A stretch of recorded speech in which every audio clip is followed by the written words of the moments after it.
Hello, and a warm welcome to Reddit Echo. There's a certain rhythm to the very early morning, a quiet that feels both peaceful and isolating. The world hasn't quite woken up, and for those of us who are already moving through it, there's a sense of being a ghost in your own life. This story is about a morning a few years ago when that illusion of peaceful solitude was shattered in the most violent way imaginable. It was a typical weekday. The alarm had dragged me from sleep, and I was on autopilot, preparing for the day ahead. I was a high school coach, and my first practice started at the crack of dawn. I remember the time clearly, just before 5 a.m. The world outside my window was a canvas of deep blue and black, with a thick, low-hanging mist that swallowed the streetlights, turning them into hazy, indistinct orbs. I grabbed my gear, a large sports bag, and headed out, munching on a banana as I walked. It was my ritual. My mind was occupied with the most trivial of debates. Should I grab my usual Starbucks before my commute, or after? It's funny. The mundane thoughts that occupy your mind right before your life is about to be irrevocably changed. The air was cool and damp, and the only sound was the echo of my own footsteps. I felt alone, but I wasn't afraid. This was my neighborhood, my route. I had walked it 100 times before. As I approached the dimly lit corner near my street, a figure detached itself from the shadows of a narrow alleyway to my left. It was so sudden, so seamless, that my sleep-fogged brain barely registered it as a threat.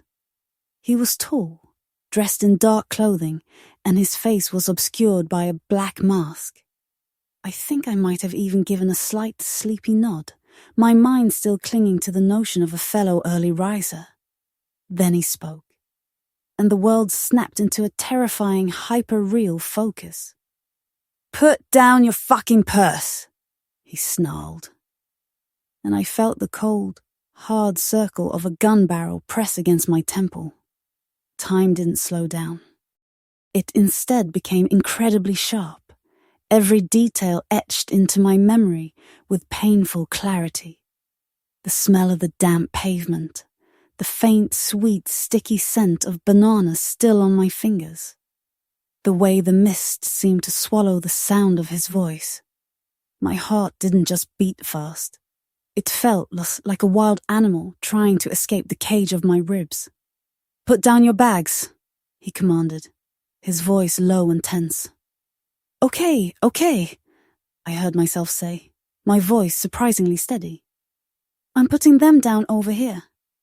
I slowly lowered my sports bag and my purse to the ground, trying to create some distance between him and my belongings. But he wasn't interested in the stuff yet. "Walk over to me," he ordered, gesturing with the gun toward the dark mouth of the alley. "Get down on the fucking ground." Every cell in my body was screaming. The alley was a pit of darkness, a place where things disappeared. "I'm coming. Okay, I agreed, my feet moving as if through molasses. I knelt on the cold, wet ground, the gravel biting into my knees. I was babbling, a stream of consciousness I couldn't control. "Look, see, I'm on the ground. My stuff is over there. Please, just take my stuff." My compliance, my pleading only seemed to anger him. "Shut the fuck up, okay?" he roared. And then he was on top of me. His weight was crushing. I could feel the rough texture of his jacket, smell the stale smoke on his clothes.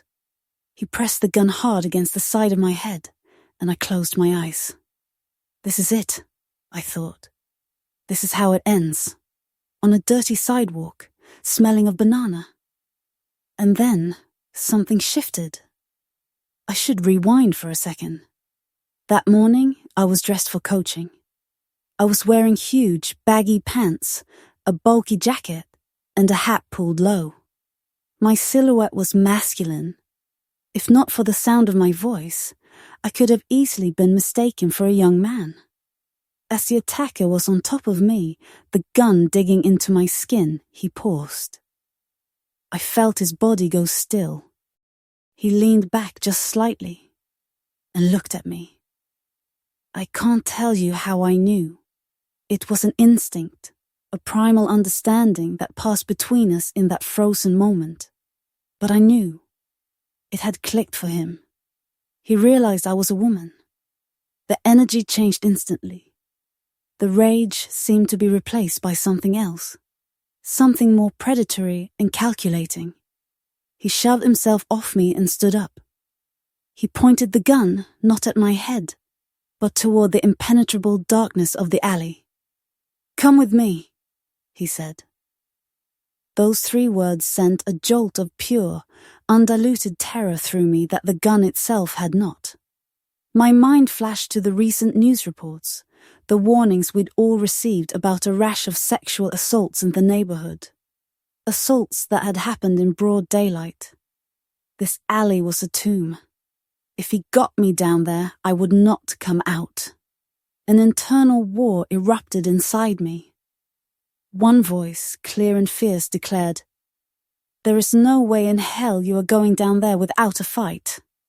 Another voice, trembling with logic, replied, "But he has a gun, you idiot."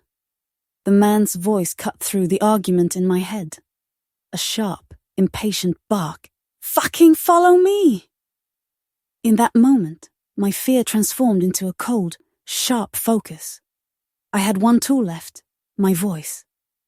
I had to use it to buy myself a chance. "I'm coming," I called out, making my voice sound as compliant and non-threatening as possible. "I'm following you." And he made his crucial mistake. He believed me. He turned his body, and more importantly, he turned the gun toward the alley, expecting me to walk past him into the darkness. It was the sliver of an opportunity I needed. I took one tiny, almost imperceptible step backward, then another. I was edging toward the sidewalk, toward the open street. His back was still partly to me. I didn't think, I didn't plan. I just acted. I took a deep, silent breath, tucked my head down in case he started shooting, and I exploded into a sprint. A high-pitched, keening wail ripped through the air, and it took me a full second to realize it was coming from me. I didn't run. I flew. My legs pumped, fueled by a pure adrenaline I had never known existed. I didn't look back. I just ran, the sound of my own screams and my pounding heart filling my ears. I ran for 6-7 blocks, my lungs burning, before the sheer exhaustion forced me to slow down. The immediate terror was replaced by a new one. Did he see where I lived? I circled my block, peering into every shadow, before I finally, cautiously, slipped back into my apartment and locked the door, my body shaking uncontrollably. The police came an hour later. They checked the alley. It was, of course, empty. He was long gone. The only physical evidence of the entire encounter was my banana peel, already beginning to brown on the wet ground where I had dropped it. A bizarre, almost laughable monument to a traumatic event. There was no closure, no arrest, just a report filed and a profound sense of violation that lingered for days, weeks. The adrenaline rush took days to fully leave my system. I was jumpy, paranoid, and every shadow held a new threat. I would be lying if I said that experience doesn't still bother me. It does. I think about the what-ifs constantly. What if I hadn't been dressed the way I was? What if he hadn't paused? What if I had frozen completely? But I am immeasurably fortunate. I am haunted by the what-ifs, not the what-dids. I escaped with my life, and with my body and spirit intact. That morning in the dark and the mist, I learned the true terrifying fragility of safety. And I found a ferocious will to survive that I never knew I possessed. and for that, I am forever grateful. Don't want to lose this channel and always be up to date with new videos? Then make sure to subscribe. The story continues, and it's only getting more interesting.